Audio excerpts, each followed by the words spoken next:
termino, portanto, a partir da página 7. Estou falando sobre o obreiro aprovado. E nós falamos sobre o exemplo de Filipe na sexta-feira. Falamos sobre o exemplo de Paulo ontem. E hoje quero falar sobre o exemplo de Josafá. E se o tempo permitir, quero combinar com Josafá, um personagem do Velho Testamento bem desconhecido, mas muito interessante. Então vamos prosseguindo nesta manhã. 1 Reis capítulo 22, do versículo 1 em diante. 1 Reis 22, 1.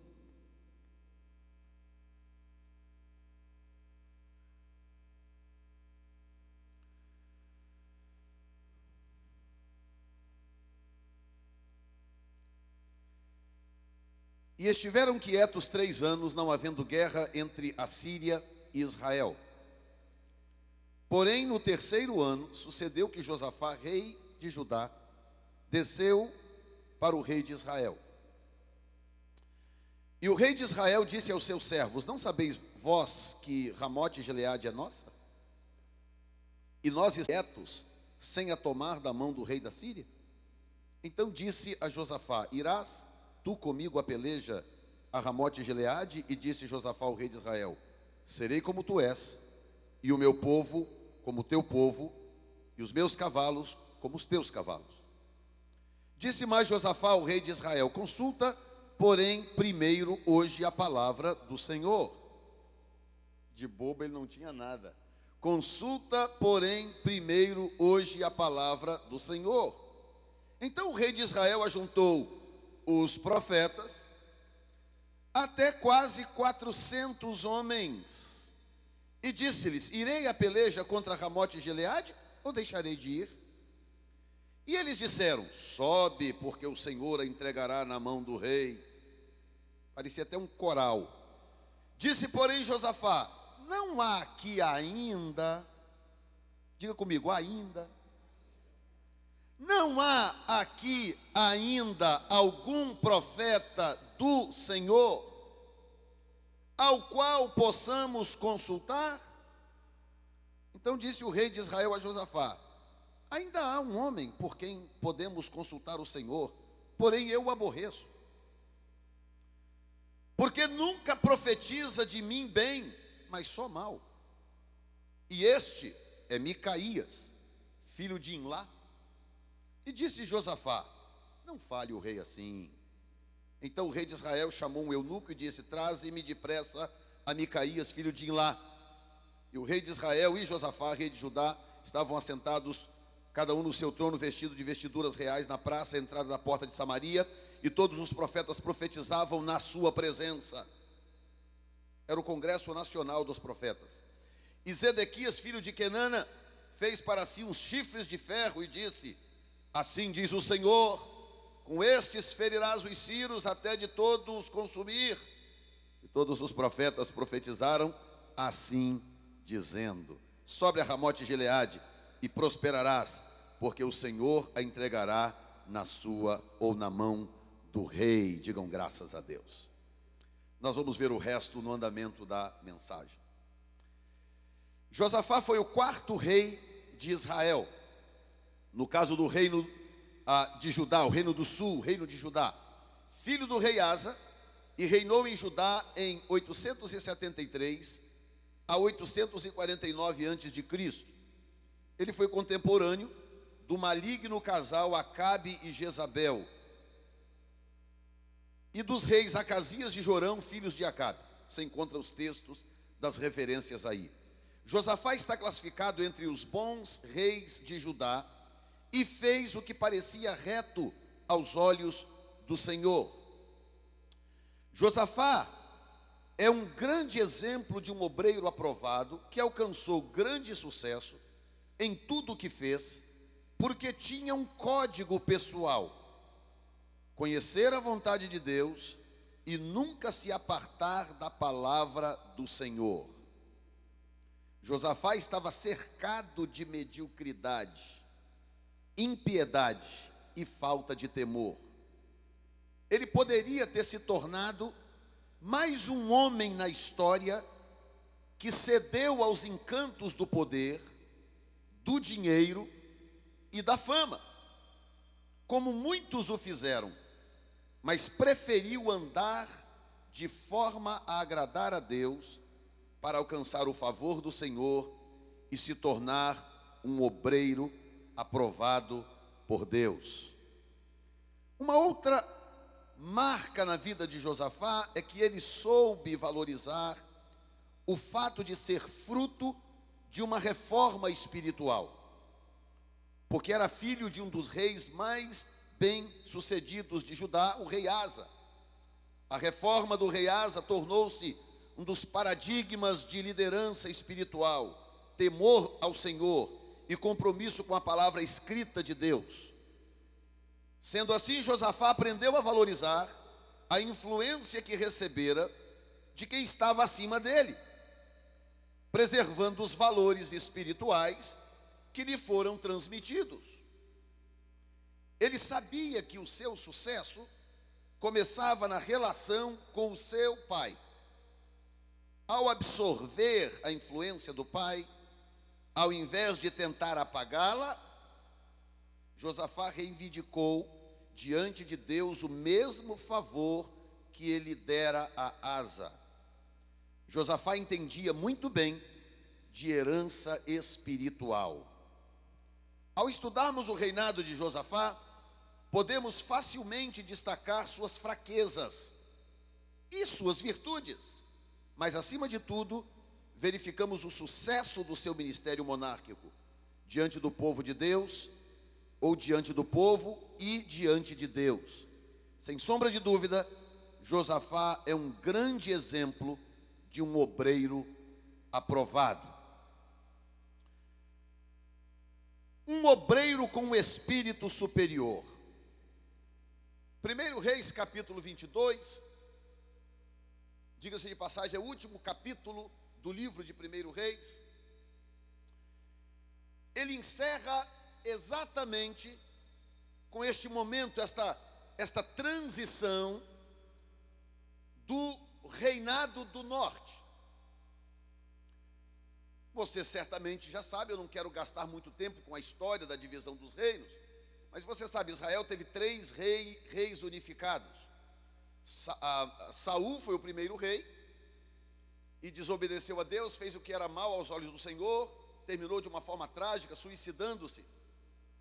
Então o Senhor levantou um homem segundo o seu coração, Davi, que reinou por 40 anos em Israel e fez o que era bom aos olhos do Senhor, embora tenha errado também e muito, mas tinha um coração quebrantado, voltado para Deus, porque como você pode ver, a questão de ser um obreiro aprovado não tem necessariamente a ver com fazer tudo certo. Ser um obreiro aprovado não tem necessariamente a ver com acertar todas. Não. Ser um obreiro aprovado tem muito mais a ver com uma postura de coração, com uma atitude interior. Tem muito mais a ver em como você se comporta diante de princípios espirituais.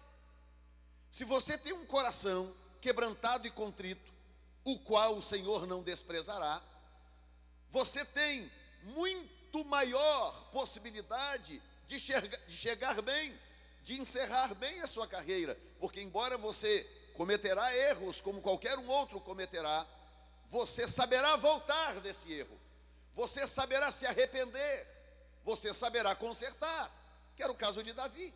Davi fez coisas que nós aqui nunca fizemos, nem por isso ele deixou de ser o homem segundo o coração de Deus, porque era um homem que com tanto poder nas mãos, um homem que tinha tudo, ele sabia voltar, sabia se arrepender, um homem que sabia ser repreendido, aceitar repreensão, um homem que sabia se humilhar, um homem que sabia tirar as roupas reais e botar pano de saco e colocar cinza sobre a cabeça para respeitar uma repreensão de Deus e assim sucessivamente. E então vem o terceiro e último rei do reino unificado, que era o rei Salomão.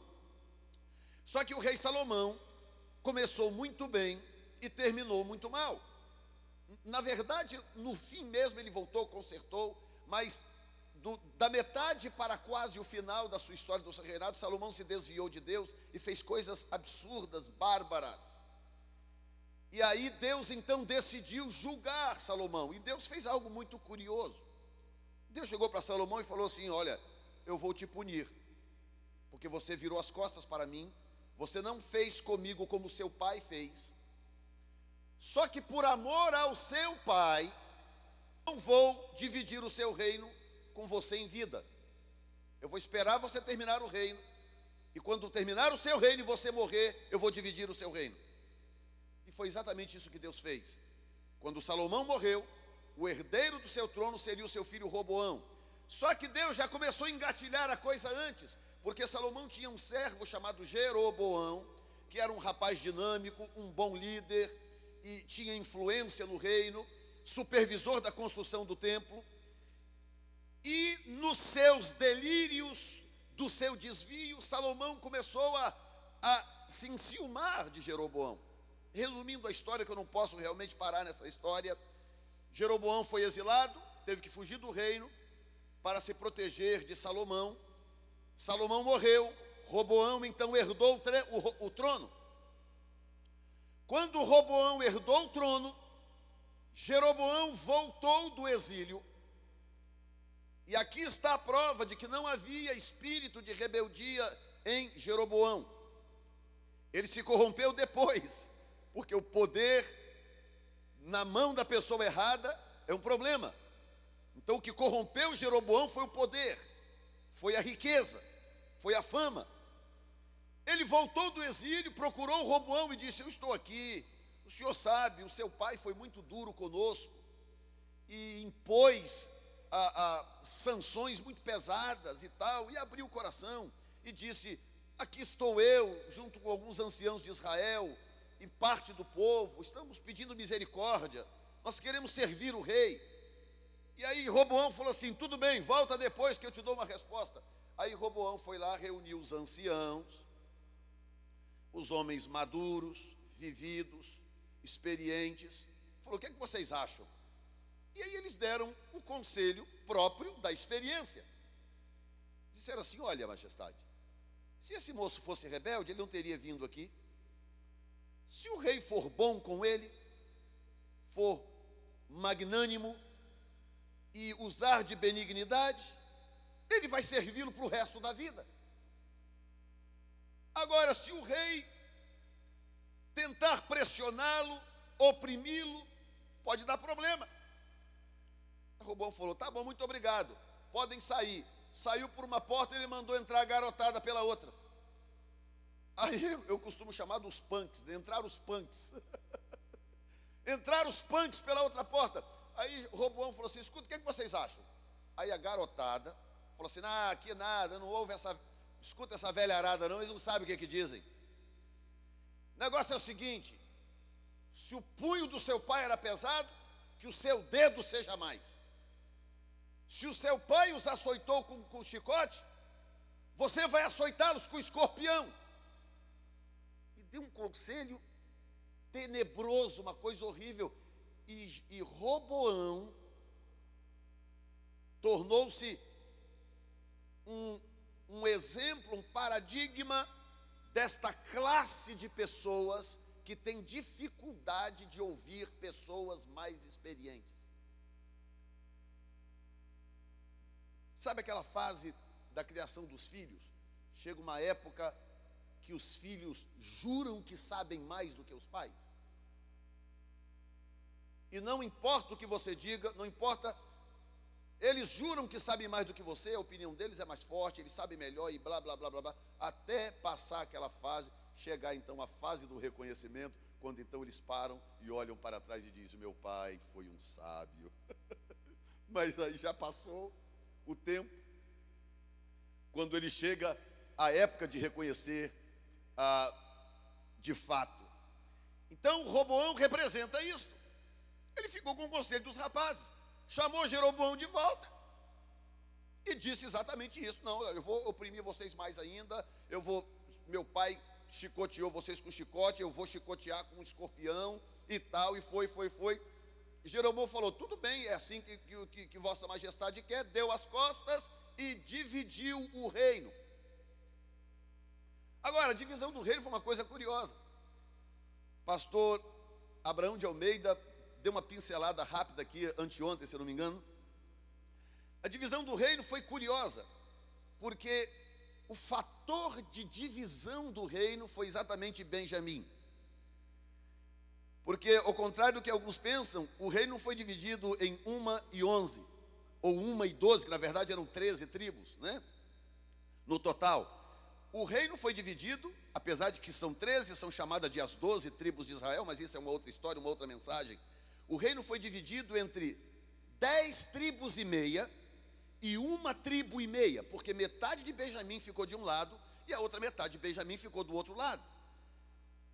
E há uma profecia, o símbolo de Benjamim no Velho Testamento é o lobo.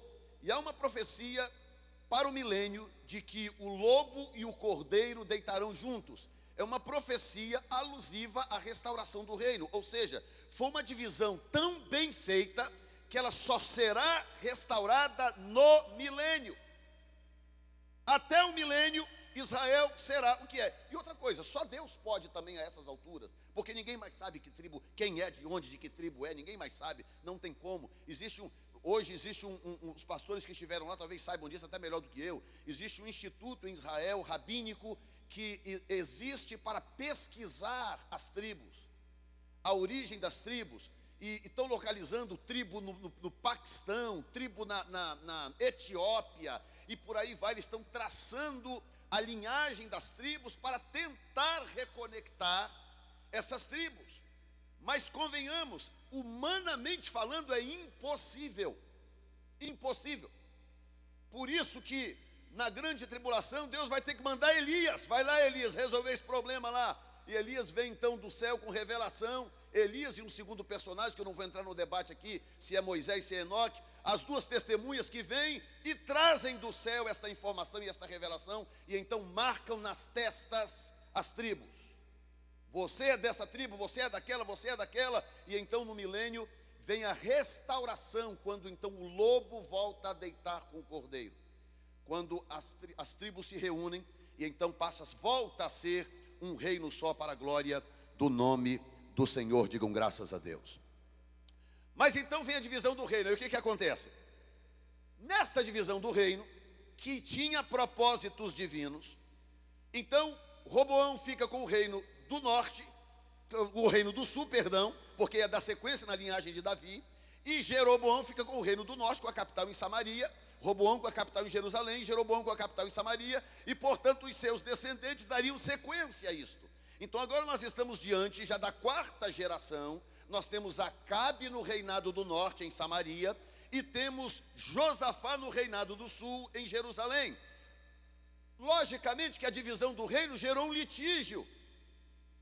E esse litígio, na verdade, o que me atraiu a falar sobre esse assunto nesta manhã, é exatamente a maneira como Josafá lidou com esse litígio. Me chamou a atenção, porque se nós aprendermos isso e aplicarmos isso dentro da igreja, será uma maravilha. Um obreiro com o espírito superior. Josafá toma a iniciativa de procurar por Acabe. Sua intenção não era de se associar ao pecado de Acabe, mas sim socorrer os seus irmãos do norte contra a tirania do rei da Síria. Josafá decidiu não alimentar a inimizade que existia entre os reis de Israel e de Judá. E a sua visão espiritual apurada dos fatos o colocava numa posição consideravelmente superior em relação às pessoas à sua volta. O que acontece? O litígio surgiu porque Jeroboão e Roboão guerrearam pelo resto de suas vidas, se tornaram inimigos. E o descendente de um contra o descendente do outro. Até que chegou Josafá, filho de Asa, produto de uma reforma espiritual, de uma renovação espiritual, de um avivamento espiritual. Então esse homem tinha o coração quebrantado. Esse homem tinha o coração de Josafá, era uma terra tenra, preparada, um lugar próprio para a semeadura da vontade de Deus. Então Josafá assume o trono, uma das primeiras coisas que Josafá faz, o que que é? Eu vou acabar com esse litígio. E ele então sai do seu trono, como você vai ver na história, pega lá a sua comitiva, a sua carruagem, e vai para Samaria. Chega lá em Samaria, procura Acabe. Acabe estava mais desviado do que você puder imaginar. Você já conhece a história de Acabe a partir da experiência de Elias. Completamente desviado, casado com uma mulher endemoniada. Mas ainda assim Josafá vai, chega lá e procura Acabe. Ô Acabe, vamos acabar com esse negócio, rapaz. Esse litígio entre os dois reinos. Tudo bem, chegou ao ponto de se tornarem dois reinos, mas nós somos o mesmo povo. Vamos acabar com isso, eu estou parafraseando, vamos acabar com isso. O que você está precisando? Aí Acabe, muito maquiavélico, olha o Maquiavel aí de novo, muito maquiavélico, falou assim, eu estou com um problema aí sim, eu estou com um problema com o rei da Síria, porque nós perdemos Ramote e Gileade, já tem tempo, até hoje não recuperamos, será que você vai comigo à batalha? Porque Acabe era covarde, e a covardia de Acabe tinha uma explicação. Acabe era covarde porque ele sabia categoricamente que o favor de Deus não estava sobre ele. E como é que você vai entrar numa guerra, como é que você vai entrar numa batalha se você sente a ausência do favor de Deus? Então, a primeira coisa que nós temos que ter cuidado é com isto. Make sure, tenha certeza, garanta-se de que o favor de Deus está sobre a sua vida. Pastor, como é que eu faço isso? Eu não controlo essas coisas, realmente não dá para controlar o favor de Deus, mas existe um caminho bíblico para você despertar o favor de Deus, princípios espirituais que não dá para explicar aqui em uma, duas ou três frases, mas é basicamente tudo que você tem ouvido nessa escola. Pratique a palavra, ame a palavra, leia a palavra, honre a sua liderança, busque a Deus, ore, jejue, seja fiel. São esses princípios espirituais que vão despertando o favor de Deus, que foi o que aconteceu com Josafá. O favor de Deus sobre Josafá foi despertado porque Josafá se manteve fiel a princípios que ele aprendeu com seu pai. Como ele tinha uma visão espiritual mais apurada, muito mais do que Acabe, então ele era superior, ele levava vantagens. E enquanto Acabe, com a sua atitude maquiavélica, achava que estava manipulando Josafá, porque aqui vem a coisa, muitas vezes nós rompemos relacionamento com pessoas dentro da própria igreja. Vamos ser sinceros aqui, quantas vezes nós temos dentro da própria igreja pessoas, obreiros rompidos. Eu tive uma vez que pegar duas obreiras da igreja há 2 anos e meio atrás, na época daquela história que eu contei mais ou menos aí ontem à noite ou anteontem. Tive que pegar duas obreiras que não se olhavam dentro da igreja, não se falavam. Quando uma entrava pela porta, a outra entrava pela outra. Uma ia pelo corredor de cá, a outra ia pelo corredor de lá. Duas pessoas, duas obreiras. Como é que põe bandeja de ceia na mão de pessoas assim? Como é que entrega salva de oferta para duas pessoas assim? Como é que chama uma pessoa desta para poder orar na frente da igreja? Eu tive que chamar essas duas pessoas e falar, não estou entendendo o que está acontecendo. E aí é aquela história, uma acha que está certa e a outra acha que está certa, não é assim? Ninguém nunca diz, não pastor, o erro é meu, eu vou consertar e tal. Não, o erro é sempre do outro. Vira para o seu vizinho e fala assim, o erro é sempre seu, fala para ele.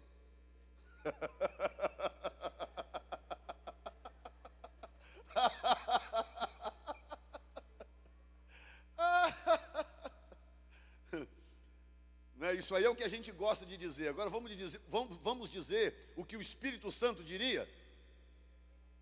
Hã? Ah, todo mundo sabe, olha aí, ó. Todo mundo sabe. O erro é sempre meu. Aí eu chamei as duas. O que eu fiz? Eu pensei, Jesus, como é que eu vou resolver? Eu não posso tomar partido. Como é que o pastor vai tomar partido? Não tem como. Eu falei, Jesus, como é que eu vou fazer? Aí o Espírito Santo me deu uma luz. Eu falei assim, já sei. Reuni as duas, falei o seguinte, estou trazendo vocês duas aqui, espero que vocês consertem. Se vocês não conseguirem consertar hoje, estarão as duas suspensas de todas as atividades da igreja até que restaurem a comunhão. Sendo assim, eu não puxo sardinha para o lado de ninguém e também não comprometo a comunhão dos santos e ficamos em paz. O que vocês acham? Não, está tudo bem, já se abraçaram. Tá tudo bem, não sei o que lá, é verdade, me perdoa, não sei o que e tal, enfim. Eu particularmente tenho as minhas suspeitas de que realmente tenha resolvido ali, por algumas questões que surgiram depois, mas enfim, se abraçaram, tá tudo bem, não sei o que e tal, aquela história toda, como você sabe. Agora, Josafá tinha uma atitude muito superior. E eu me questiono e eu confesso, eu não tenho a resposta. Como que algumas pessoas conseguem desenvolver esta atitude superior? A história do irmão que engoliu a seco, que comeu o pão com ervas, da história do pastor Abraão. O outro veio, espraguejou e tal, e o irmãozinho engoliu seco, chorou, sofreu. Mas o que acontece? A atitude dele produziu um quebrantamento no agressor e na igreja. É uma atitude superior. São pessoas que não acham que tem que ganhar sempre. Diga comigo assim: às vezes é mais lucro perder. E esse é o princípio que Jesus ensinou. Aliás, você sabe por que Satanás perde? Satanás perde porque ele não conhece esse princípio. Satanás, a derrota eterna de Satanás se dá por causa disso, porque ele não conhece esse princípio, que às vezes é melhor fugir, às vezes é melhor perder. Jesus conhece muito bem esse princípio. Enquanto menino, o pai mandou Jesus fugir, pegou José e Maria, foge, porque estão tentando matar o menino. Aí Satanás começa a celebrar antes da hora. Ei, olha aí, tá vendo? Estão com medo de nós. Aí o menino vai para o Egito, daqui a pouco volta de novo, e vai, e vem, e fica aquela história toda, até chegar a hora certa de morrer. O segredo é que Jesus não podia morrer antes da hora. Então, meu irmão, se a coisa não é a hora, foge, escapa, evita. Porque nada fora da hora dá lucro. E Jesus era mestre em escapar das coisas fora da hora. Escapou quando era menino. E no texto de sexta-feira, da multiplicação dos pães, no finalzinho do texto, sabe como que termina o texto? Quando ele termina de multiplicar os pães, está o povo ovacionando. Ei, que coisa tremenda, esse é o profeta, é ele mesmo, e aquela história toda e tal. Aí diz assim: e queriam arrebatá-lo para o fazerem rei.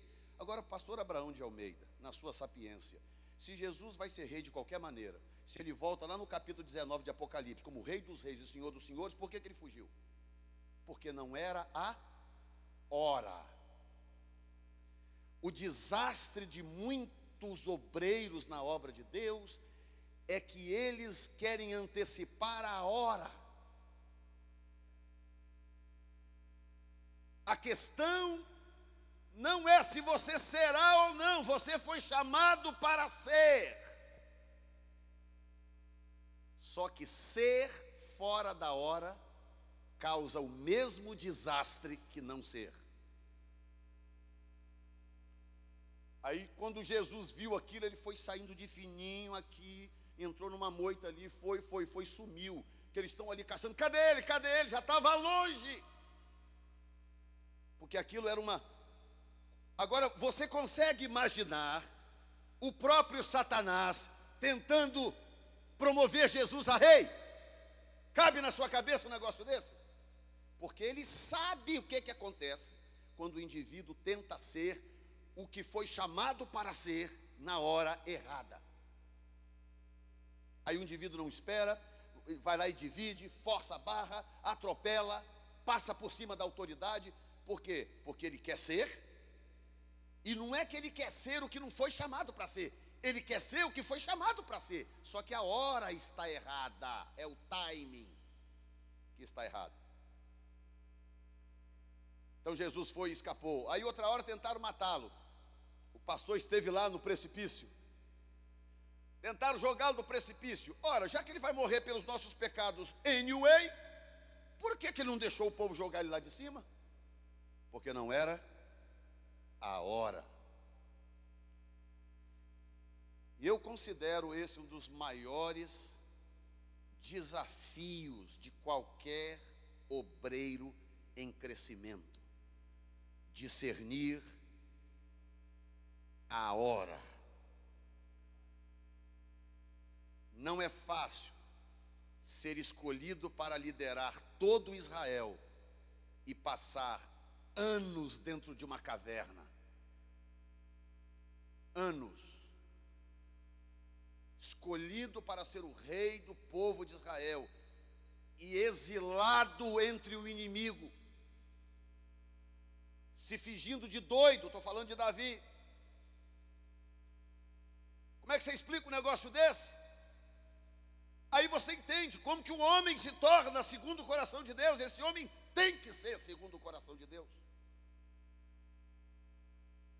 Um homem que tinha um discernimento como ele tinha. E a situação de Josafá era exatamente a mesma. Então eu quero te dar 6 razões do porquê Josafá foi um obreiro aprovado, nesse tempo que eu tenho. Primeira razão, que esta é a pergunta: como ser um obreiro aprovado? Então nós falamos de 3 obreiros. Por gentileza, se puder colocar para mim num canto aí, obrigado. Como ser um obreiro aprovado? Então, localizei 6 razões do porquê Josafá foi um obreiro aprovado. Razão número 1, ele nunca se esqueceu dos ensinos que recebeu do pai. Você encontra em 1 Reis 15, 24, 2 Crônicas 20, 31.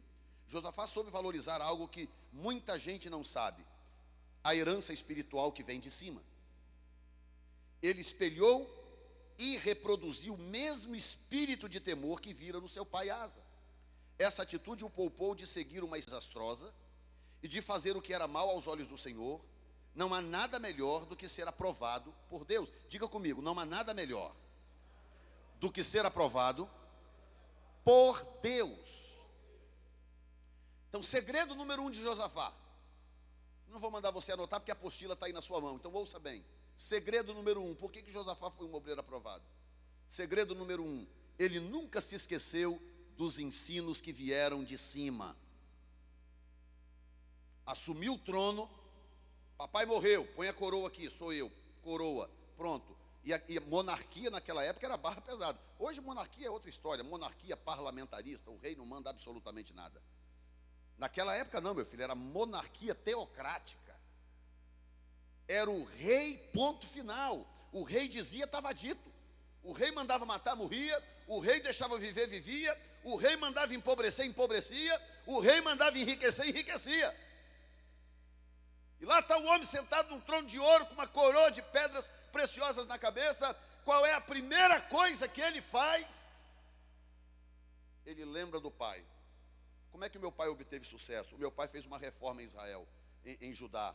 Aí ele chama os seus oficiais e fala: eu quero que vocês saiam pelas províncias de Judá e quero que vocês ensinem a palavra, ensine o livro da lei em todas as cidades de Judá. E ele então reproduz o que ele aprendeu com seu pai.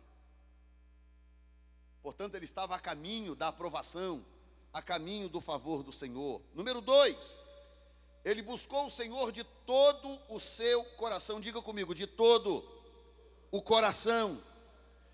Muitos falharam na história porque tentaram servir ao Senhor parcialmente, só com o lado esquerdo do coração, porque estavam com seus corações comprometidos com outras filosofias, com outros senhores, ou simplesmente com seu próprio coração. Josafá rendeu-se ao único Senhor a quem ele decidiu servir. Quem se rende totalmente não tem dificuldade de receber exortação do Senhor, porque não há nenhum tipo de resistência no seu coração. Diga comigo mais uma vez, de todo o coração. Todo o coração. Isso faz uma diferença para Deus, irmãos, fantástica. E eu vou dizer para vocês, não se iludam. Nós temos aqui vários pastores que pastoreiam igrejas. Não se iluda, nós sabemos na primeira. Pastor de igreja sabe na primeira quando o obreiro está de todo o coração na obra. Sabe, não tem jeito. E aí acontece essas coisas que a gente vê por aí. Numa igreja de 100 pessoas, há sempre um grupinho de 5, 6, 8, no máximo 10. Eu estou sendo muito generoso em colocar aqui 10%. Na verdade, na maioria das vezes, é 4, 5% das pessoas que estão realmente ativas. Às vezes tem que colocar 5, 6 funções no ombro de uma única pessoa. Porque os que estão de todo o coração na obra são poucos. Poucos. Tem os agregados, né? Tem os agregados, aqueles que surgem de vez em quando, aparecem de vez em quando, aí vem, puxa uma cadeira, põe no lugar, ajeita o banco e tal, aí some mais 3 domingos, aí um belo dia aparece de novo, glória a Deus e tal, traz o dízimo, está tudo bom, amém, ele vai para o céu. Vai para o céu. Só que a questão do céu é muito curiosa, porque tem duas coisas em relação ao céu. Número 1 é entrar no céu. E entrar no céu só tem uma forma, é pelo sacrifício de Jesus Cristo. Diga comigo, é pela graça. Pronto. Só que tem um outro detalhe a respeito do céu que é pouco pregado. São os galardões. E aí galardão já é diferente. Galardão não é pelo sacrifício, não é pelo sangue. Galardão não é pela graça. Galardão é pelas obras. Então o que acontece? Alguns vão entrar lá, só que eles vão passar na batida da porta. Sabe, quando a porta, pum. E se bobear, ainda vai pegar a beirada do vestido ainda.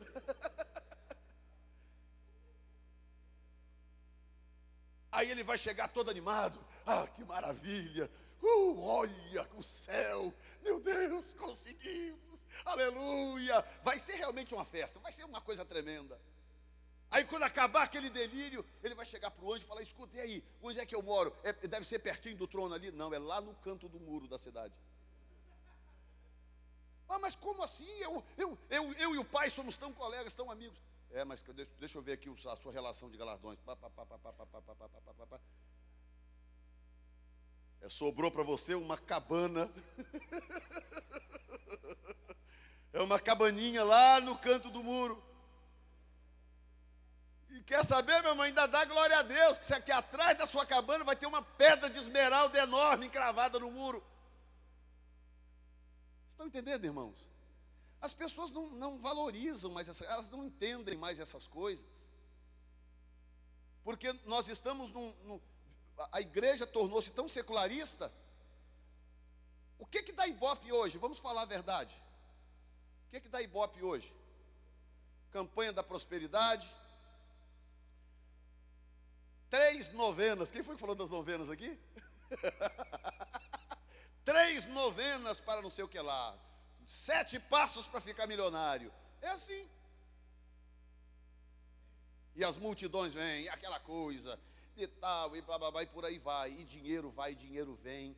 E meu irmão, e é assim que tem sido. Só que eu vou dizer para você, essas coisas não geram galardões. Não geram galardões. O que gera galardão é uma outra forma de vida. É um outro tipo de comportamento. É o fruto gerado, produzido, fruto de justiça, é que produz galardão. Ele buscou o Senhor de todo o coração. Número 3, ele não se deixava manipular por falsos profetas. Provavelmente aqui está uma das maiores provas da herança que Josafá trazia do pai, o rei Asa. Ele tornou-se um homem de princípios. E por esta razão não era manipulável. Não há como manipular uma pessoa que tenha aprendido a viver por princípios divinos. Josafá não se impressionava com profetas, ou profecias, ou profetadas, com o sobrenatural manipulado, com promoções de profetas convenientes, nem com a imponência dos manipuladores. Aqui está a grande diferença que faz conhecer a Deus e não conhecer a Deus. Volta para o texto bíblico aqui, a unção está no texto, olha no texto. Ele procurou Josafá para fazer as pazes. Ele procurou Acabe, para fazer as pazes. Acabe, tipo assim, vai acabar com esse negócio, rapaz. Poxa, dá para a gente ser 2 reinos amigos, vamos nos ajudar. O que eu posso? E era um perfil dele, porque ele fez o mesmo com Jotão, a mesma coisa. Era um perfil de Josafá. Aí ele vai, o que eu posso fazer? Aí Josafá, Acabe, muito maquiavélico, muito maligno, falou assim, eu vou me dar bem nessa. Aí você vai ver como é que Deus protege os sinceros. Acabe pensou, eu vou me dar bem nesse negócio. É o seguinte, porque ele era covarde, ele queria tomar Ramote de Gileade, mas ele não tinha coragem de enfrentar o rei da Síria. Então ele pensou, é agora que eu me dou bem. Aí ele falou, não, me ajuda a tomar Ramote de Gileade de volta. Josafá falou, não, tranquilamente, eu serei como tu. Meu povo será como teu povo, meu exército como teu exército. Meus cavalos serão como os teus. Tipo assim, eu estou aqui para te servir, meu irmão. Porque Josafá tinha o favor de Deus. Josafá sabia que ele poderia entrar na guerra e que ele sairia bem de lá, porque ele tinha o favor de Deus. Acabe não. Então nós temos que ter muito cuidado com isso. Pessoas que estão tentando usar o nosso favor. Eu tenho que discernir isto. Eu tenho que ser amigo, tenho que ser agradável, tenho que ser simples, tenho que ser como a pomba, diz a palavra. É um equilíbrio, pomba e serpente. Mas eu tenho que ter cuidado e identificar quando as pessoas estão tentando manipular, usar o favor que eu tenho. É mais ou menos o seguinte, eu vou colar no fulano, porque tudo que ele faz dá certo, a companhia dele está bombando, não sei o que, eu vou grudar nele, porque eu estou ruim das pernas, então eu vou grudar no fulano. Aí a pessoa recebe com o coração tranquilo e tal, aberto, mas ele não percebe que o outro está tentando manipular o que ele tem e o que Deus tem dado para ele. Aí Acabe falou, tranquilo, é o seguinte, olha a proposta do cabra, pastor Divanci. É o seguinte, faz o seguinte, eu vou me disfarçar como um soldado normal do exército e você fica com a roupa real. Por que ele teve essa ideia genial, Acabe? Porque todo rei tinha uma equipe de flecheiros de elite. O rei, quando saía para a guerra, ele saía com uma equipe de soldados de elite. Nesta equipe tinha os escudeiros e os flecheiros. A função do flecheiro de elite que acompanhava o rei era alvejar o outro rei. Então está na batalha aqui, os escudeiros estão ali para proteger o rei. Ele está ali para morrer, para não deixar o rei morrer. E os flecheiros estão do lado de cá com a flecha na mão, procurando o rei do outro.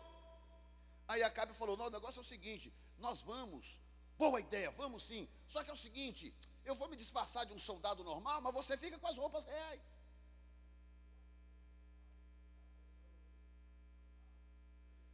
Marvado. Esse era o mal.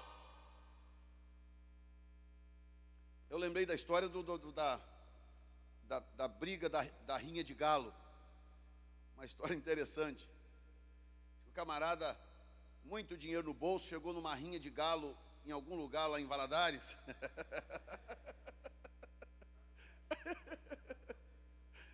E aí chegou lá, tinha um galo preto e um branco, ia preparando para lutar os dois galos. Aí o camarada puxou aquele paçoco de dinheiro assim, falou assim, qual galo que eu aposto aí? Aí o cara falou, não sei, fala com o seu Zé ali, ele entende tudo de galo aqui. Aí chegou lá e falou, seu Zé, tu não fala que o senhor entende tudo de galo aí, qual é o galo bom aí? O bom é o branco. O senhor tem certeza? Certeza absoluta. Aí o camarada foi lá e apostou tudo no branco. Começou a briga. O preto foi lá e destroçou o branco. Aí o homem voltou bravo. Mas seu Zé, não estou entendendo, o senhor não falou que o bom era o branco? O bom é o branco, mas o marvado é o preto.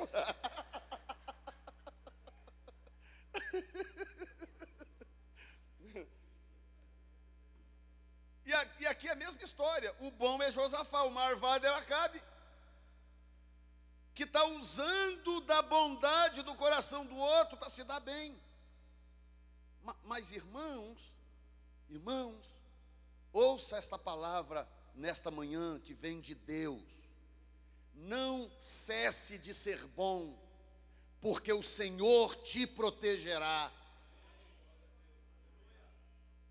Deixa o outro ser maquiavélico, continue sendo bom, porque o Senhor vai te guardar, o Senhor vai te proteger. Aí o camarada, muito bem, é comigo. Chega a hora da batalha. Ele não se deixava manipular por falsos profetas. Aí ele fala assim: tudo bem, o rei Acabe, eu te ajudo, está aqui os meus cavalos, meu exército e tal. Só que vamos consultar o senhor antes? Fala aí para o seu irmão: vamos consultar o senhor antes? Pergunta para ele aí: você já consultou o senhor a respeito daquele negócio? Pergunta para ele aí.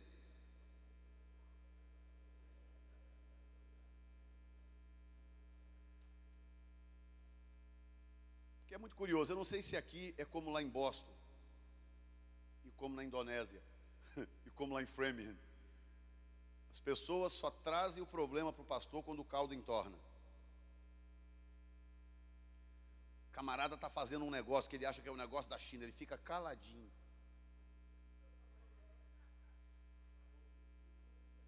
Ele está pensando: vou me dar bem nessa, meu Deus, isso vai dar um lucro violento. Ele está lá tramando as coisas, o esquema. Aí o caldo entorna, dá tudo errado. Ele vem: pastor, ora por mim, porque não sei o quê, e pá, eu fiz assim, fiz assado. Ai, meu Deus. Vamos consultar o senhor. Aí Josafá falou assim: podemos consultar o senhor antes? Acabe, que não era bobo, falou: claro, vamos consultar o senhor. Ele já tinha os profetinhas, tudo já de aluguel arrumado. Ele já tinha os profetinhas todos lá. E ele diz: vamos sim. Então o rei de Israel ajuntou os profetas, verso 6, até quase 400 homens, e disse-lhes: irei a peleja contra Ramote e Gileade, ou deixarei de ir? E eles disseram: sobe. Era o coral dos profetas de Acabe. Aí alguém deu o tom e todo mundo gritou junto: sobe.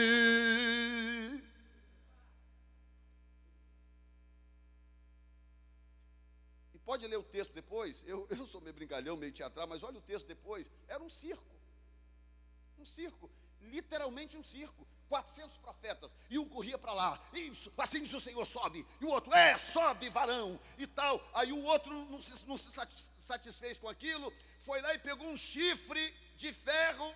O cara teve tempo de fazer um chifre de ferro. Foi lá, fez um chifre de ferro, veio e assim diz o Senhor, entregarei nas tuas mãos esta batalha e tal. Um circo. E é difícil para nós imaginar que existem profetas de circo, mas existem. Você às vezes deixa de ouvir o seu pastor para pegar o telefone para ligar para um profeta. Você não sabe, você está ligando para um palhaço de circo às vezes, que vai te manipular, vai tomar o seu dinheiro, vai confundir você.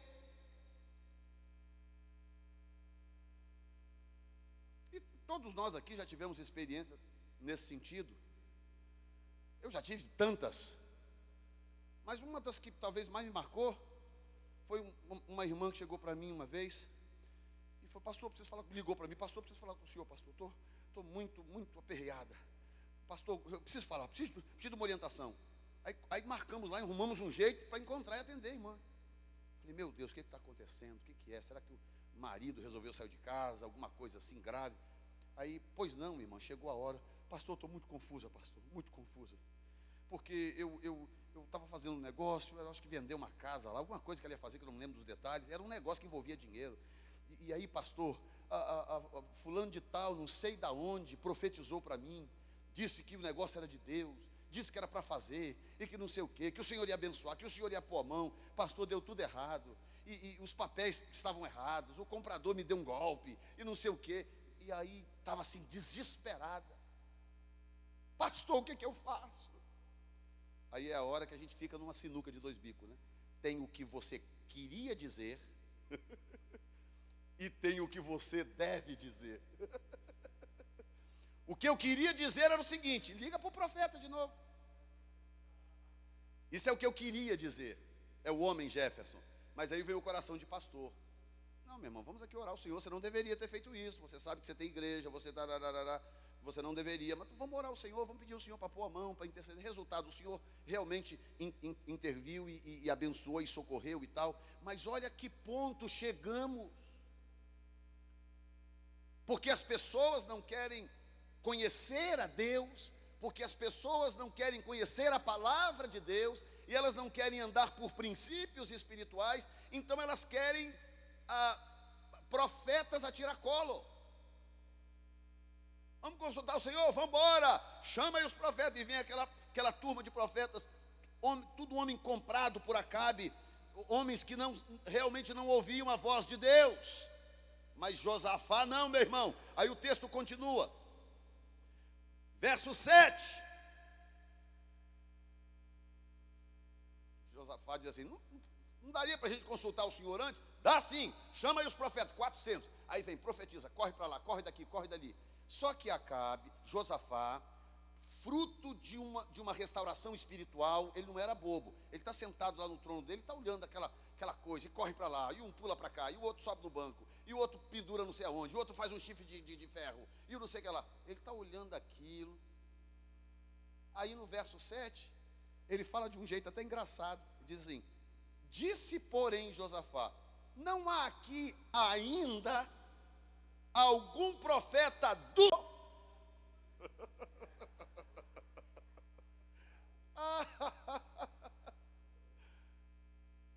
Mais ou menos o seguinte, ele falou assim: tá bom, aí o congresso dos profetas, tá bom, mas será que não tem agora um do Senhor? Nós ouvimos os 400 profetas de Acabe, agora não teria pelo menos um do Senhor? Um profeta do Senhor a quem possamos consultar? E ele estava falando, não vai dar tempo de falar desse profeta, porque é uma questão de bom senso. Eu gostaria de falar sobre Micaías, realmente não dá tempo, então eu vou seguir essa linha aqui. Aí ele diz assim: não há aqui um profeta do Senhor? Aí o rei Acabe disse: até que ainda há um homem por quem podemos consultar o Senhor, ponto e vírgula. Aí eu abro o meu parênteses: mas sabe qual é o problema, Josafá? Eu o aborreço, porque ele nunca profetiza de mim coisa boa. Eu não gosto muito desse camarada, não, tal de Micaías, e mandei até tirar do palácio, ele está em algum lugar por aí e tal. Aí o que acontece? Nós vemos aqui uma outra característica muito séria. Eram quase 400 profetas, inclusive Acabe tinha essa mania.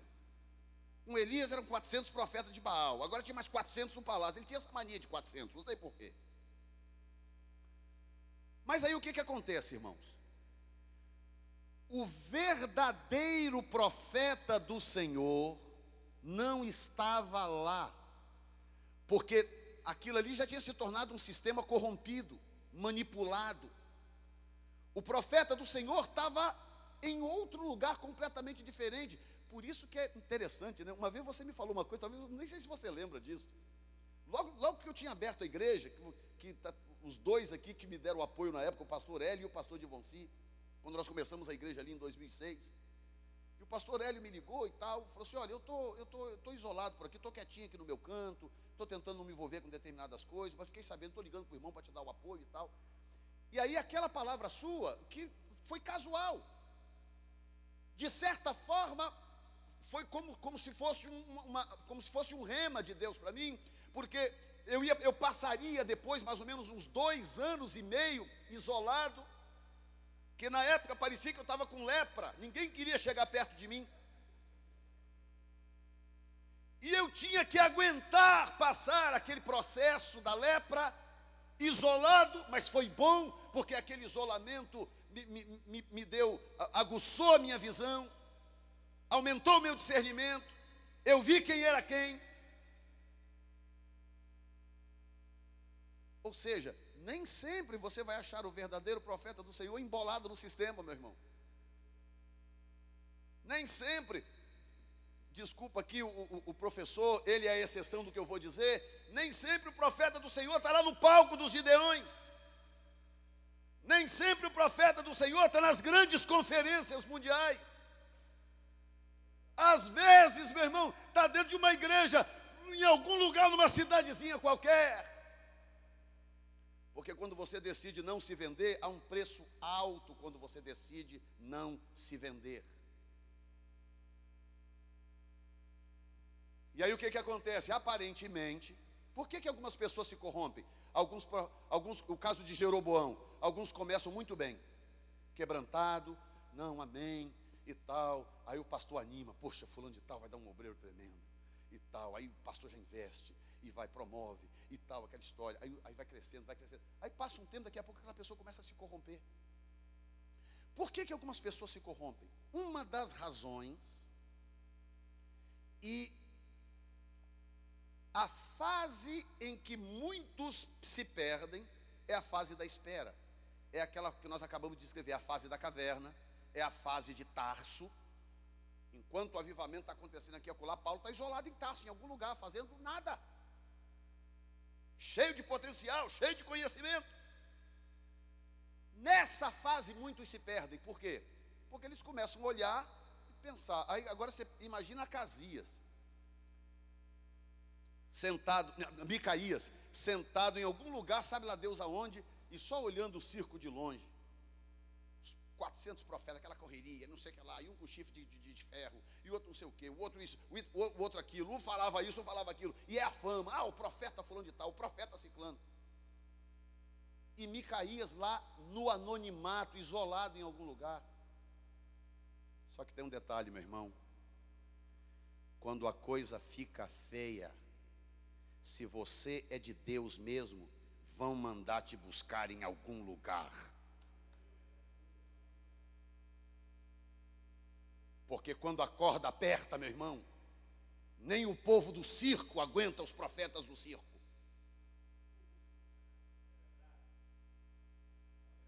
Aí vem e diz assim: ele nunca profetiza coisa boa de mim, é Micaías, filho de Imlá. Disse Josafá, não fale assim. Por que Josafá está dizendo isso? Porque Josafá conhecia Micaías. Micaías foi um dos 5 príncipes que Josafá mandou nas cidades de Judá para abençoar o povo. Ele sabia. Josafá não perguntou por um outro profeta à toa. Ele sabia que tinha um de verdade lá. Você tem 2 opções depois de uma escola dessa. 2 opções. Ou você se torna, e eu creio que você já é, e aperfeiçoa isto, tornando-se um profeta do Senhor verdadeiro. Une força com esse ministério. Profeta de verdade, não se misture no meio da multidão. Faça a diferença. Fala, pastor, estou aqui, o que é? O que precisa, pastor? Mais uma escola, pastor? Ou você pode se unir ao grupo dos 400, são 2 opções. Você vai fazer mais barulho, vai dar mais público, ou seja lá o que for, só que quando Deus precisar de alguém, não vai ser você que Ele vai chamar. Ele vai chamar Micaías. E aí Micaías vai vir e ele vai dizer o que o Senhor está dizendo, e é assim que será. Quem está me entendendo nesta manhã? Então o rei de Israel mandou chamar um eunuco e disse: traz-me depressa Micaías, filho de Imlá. E o rei de Israel, olha bem, Josafá, rei de Judá, estavam assentados cada um no seu trono. Aí vai contando a história dos profetas que profetizavam, corriam para lá, corriam para cá. E aí verso 11, Zedequias, filho de Kenana, fez para si uns chifres de ferro. Era um show aquele negócio. E todos os profetas profetizavam assim, verso 12, sobe a Ramote Gileade, vai que é tua, Tafarel, e prosperarás, porque o Senhor a entregará na mão do rei.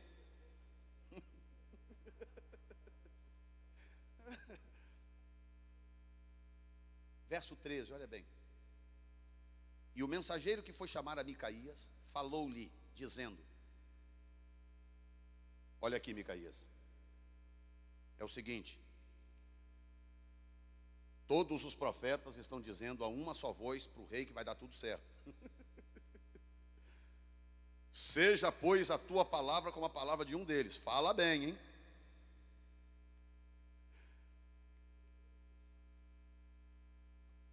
Meu Deus, parece um filme que eu já vi esse. Verso 14, porém Micaías disse: vive o Senhor, que o Senhor me disser, isto falarei. E vindo ele ao rei, o rei disse: irmãos, agora olha isso, vê se isso não é uma piada. Vindo ele ao rei, o rei disse: Micaías, iremos a Ramote Gileade a peleja ou deixaremos de ir? E ele disse: sobe e serás próspero, porque o Senhor entregará na sua mão.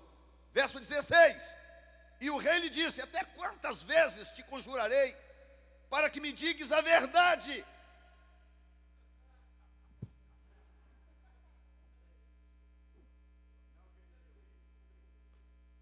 Ou seja, o cabra sabia o tempo todo que aqueles profetas eram fake. Vocês estão entendendo, gente? Irmãos, isso é sério. É um texto ali que o professor me deu uma vez, é Jeremias, 5, não é isso? Como? Irmãos, olha esse texto, irmãos. Jeremias capítulo 5, versículo 30. Oh, Jesus amado, Deus nos ajude nesta manhã. Abra aí Jeremias 5, 30. Eu vou te falar, se esse texto aqui não consertar o camarada, só Jesus. Eu vou ler esse texto para você entender o que acontece em seguida lá no texto. Eu só preciso de mais uns 2, 3 minutos. Eu estou terminando. Verso 30. Coisa espantosa e horrenda se anda fazendo na terra. Opa, pausa.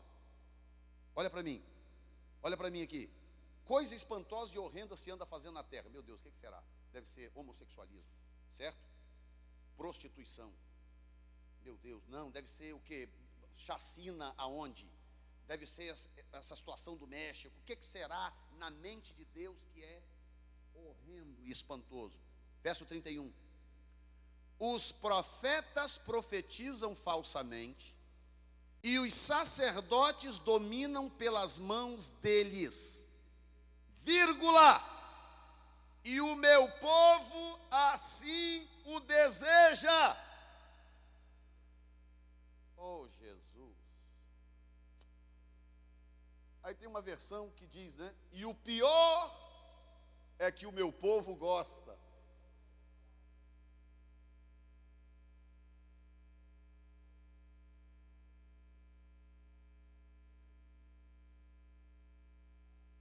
Tem alguém nesta manhã aqui ainda, Jesus?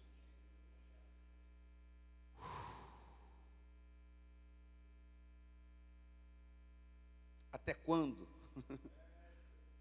te conjurarei para que me não fale senão a verdade em nome do Senhor?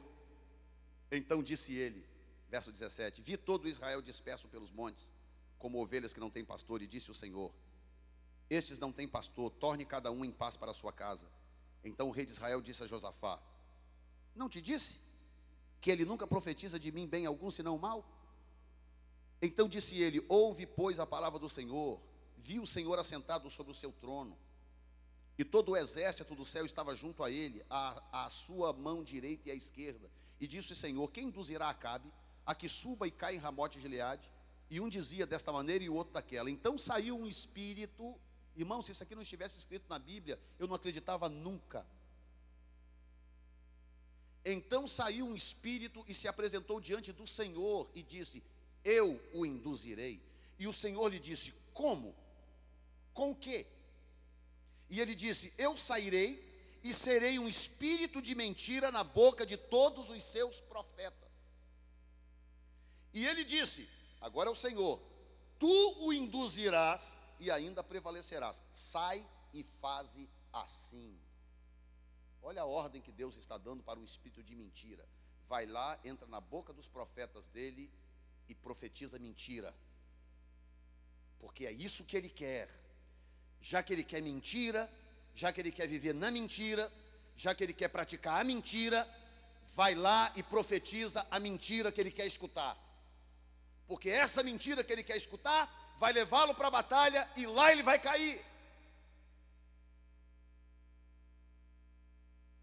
Você está entendendo nesta manhã a gravidade do problema? Que nós estamos precisando mais do que nunca voltar para os princípios.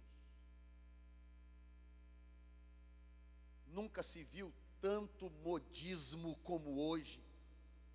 Modismo sempre existiu, mas igual hoje nunca se houve. Os encantos lá fora são muitos para desviar a sua atenção. Meu irmão, cristianismo é simples. Cristianismo é isto, meu irmão, é estar ligado a uma igreja local, é ter um pastor, é ter comunhão com os irmãos, é estar na casa de Deus, louvando a Deus, é participando, é dizimando. É simples. Não complique. A coisa é simples. Aí um belo dia o camarada dá um pinote, ele quer uma aventura. Não basta você acordar todos os dias, abrir os olhos e saber que o Senhor é contigo, que o Senhor tem te guardado, o Senhor tem te abençoado. Pensa bem, irmãos. Eu não vou perguntar para não constranger, mas quantas pessoas aqui já têm seu green card, já tem passaporte americano? Pensa bem, você saiu lá da conjuntura do Joca. Está morando na América, olha o carro que você tem aqui na porta. Você mora bem, a mão do Senhor tem sido sobre ti. Não esqueça disto, porque há favor de Deus nesta igreja. Por isso o Senhor tem te abençoado. Então Josafá não tinha nada de bobo, nada de bobo. Eu só vou se aparecer um profeta do Senhor aqui. Digam graças a Deus. Coloque-se de pé neste momento.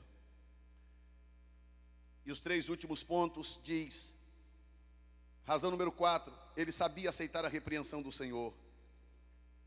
Depois veio o profeta do Senhor e repreendeu a ele. Você não deveria ter se juntado a Acabe, que era maligno. Ele aceitou. Número 5, ele estava sempre pronto a servir o seu semelhante. Foi lá, procurou, Acabe disse, como que eu posso ajudar? E número 6, ele sabia que suas vitórias vinham do Senhor. Aí no livro de Crônicas tem aquele texto maravilhoso, ouça Israel. E ele diz, o profeta dizendo para ele, você, rei Josafá, nessa batalha não tereis que pelejar. Está em pé, está quieto e vede o livramento do Senhor. Aí Josafá se levanta e faz uma proclamação histórica, capítulo 20, versículo 20 de 2 Crônicas. Ele diz assim, ouvi Israel, crede no Senhor Deus e estareis seguros. Crede nos seus. Tem gente que cita esse texto errado. Crede nos vossos, não. Crede nos seus de quem? Dele, de Deus. Crede no Senhor vosso Deus e estareis seguros. Crede nos seus profetas e prosperareis. Aí Deus pega pessoas que não têm história, que não têm nada, e coloca em lugares de honra, de destaque. É o caso do Alexander Hamilton, da nota de 10 que o pastor falou ontem, anteontem ou ontem. Cara que veio lá do fim do mundo e migra para essa terra, e está lá a cara dele numa nota de dinheiro do país. E outros casos mais aí, de pessoas que foram, você vê um Benihim desse da vida, hoje o maior evangelista desse país, porque Billy Graham já encerrou a sua carreira, o maior evangelista desse país é um imigrante, que fala, quem entende inglês sabe disso, fala um inglês arrastado, pesado, um sotaque terrível. Benihim é um dos homens mais respeitados desse país, é um imigrante, é de fora. Está entendendo o que Deus é capaz de fazer, quando você fica na verdade?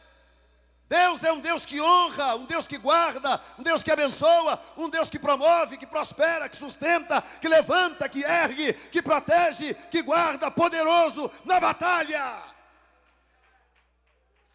Vale a pena servir a esse Deus, vale a pena confiar nesse Deus, se manter fiel ao Senhor e aos seus princípios. Dê um aplauso ao Senhor nesta noite, para a glória do nome de Jesus.